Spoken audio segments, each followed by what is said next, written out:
ګرانو کتونکو الب خان شیرپو یم، کیمرامین را سره یاسر خان دی، موجود یم په شا بیکري چې کومه ده، یعنې کوم برانډ چې دی په شب قدر کې، نو هغې ته راغلی یم. زه چې کله هم شب قدر ته راځم نو د شاه صاحب سلام کوم.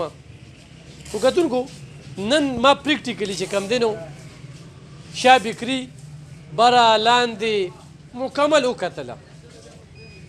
دا کوم څیز چې جوړېږي دا په دې ګوتی کې چې دی که نه، نو دې پسې شاته ډېر کافي کوشش دی. 15 اتیا 85 مزدوران چې کوم دی په دې یو شاپ کې، په دې یو سنټر کې کار کوي.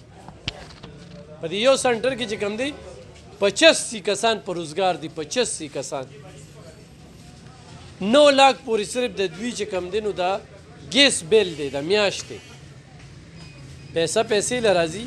یعنې خو تاسو دا بیکري وینئ نو دې بیکرۍ پسې شاته چې کومه ډېره زیاته خرچه ده.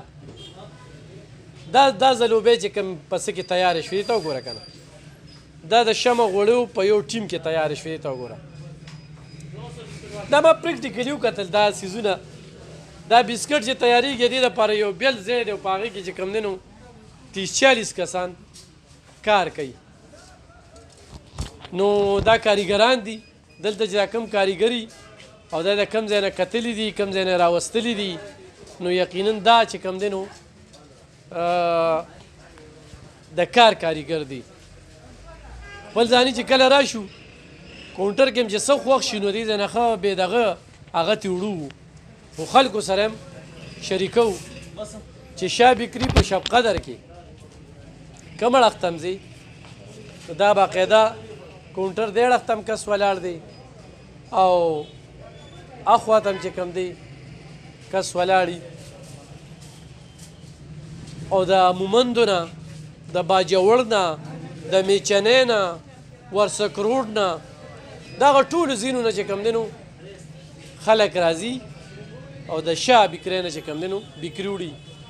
چونکې دوی ته د اډورټایزمنټ یا دې خبرو څه ضرورت نشته دی او نه زه څه اډورټایزمنټ کوم یا د دوی تشهیر کوم. هرګز داسې نه ده. خو نن مې درته صرف دا وکتل چې شاه صاحب صرف په دې یو دوکان کې، او دا په شب قدر کې څو دوکانې دې وخت کې یو پیر قلعه کې 4 دوکانه داسې دي. بل ځل انشاءالله چې راځم نو زه به تاسو د دې 3م چت ته 4م چت ته خېجوم او په هر چت کې چې څونه کسان کار کوي نو هغه هم درته ښیم. خو صرف ما دا وکتل چې دا بسکټ جوړ شوی دی. دې بسکټ پسې شاته ډېره زیاته خواري ده. دې پسې شاته ډېره غټه خواري ده. بلکل باقاعده په اډر باندې هم تیاری داسې ده که نه، دې خوا لږ راشه که نه، په اډر باندې تاسو تیاری کوئ لکه داسې ودونو له ښادو له یا او جواب بالکل تیارو مونږ لاړ او یکدم د سره تیار څومره پورې چې سړی بسکټ وړي مټۍ وړي. سر موږ څه خو سټاک پروت وي، بس ورځ دوه چلیږي، بیا هغې نه پس بیا فرش مال تیارېږي، هغه ورپسې راکوزېږي. او جا دلته ستاسو رابطه نمبر څه دی چې رابطې سره کوي؟ جی زمونږ فیسبوک کې مو پیج ته پېښ شو عابد شاه سویټ والا او بل خبره عباسین ریډیو تاسو به پیژنئ جی، هغه هم زموږ نشریات کې نمبر وی پیښ وي او باقي هم په دې بورډ باندې نمبر لګېدلی جی. صحیح ده. او جا او ما ته مو وایه نمبر خیر دی، خو زموږ په دې دغه رابطه کې ته وګوره ډبې راواله ډبې باندې به یې که نه. کتونکو د شب قدر مټۍ د کوېدنو له او دې له چې کوم دی نو د ډېر لرې ځینو نه چې کوم دی نو خلک راځي. دلته کې د نورو په نسبت مټۍ ارزان هم ده، دا نه چې دلته کې ګرانه ده، د نورو په نسبت دلته کې مټۍ ارزان هم ده. خو شاه برانډ دی. دا شاه صاحب چې کوم دی عابد شاه د شب قدر خلکو دپاره اواز جوړ شوی دی، هغه د ریډیو اباسین په ذریعه باندې. ورسره دا د 40-50 کالو نه صرف هغه کوي. په خپله دې بیکرۍ کاریګر هم دی او د لاندې ځای نه چې کوم دی روچت شوی دی. نن په شب قدر کې ان قریب ده چې په نورو ځایونو کې چې کوم دی نو خو هم دغه لګي. نمبر ووایه څوک اډر درکوي، بهر حال څوک رابطه کوي داسې 0345 دا زموږ د موبایل نمبر دی جی. صحیح.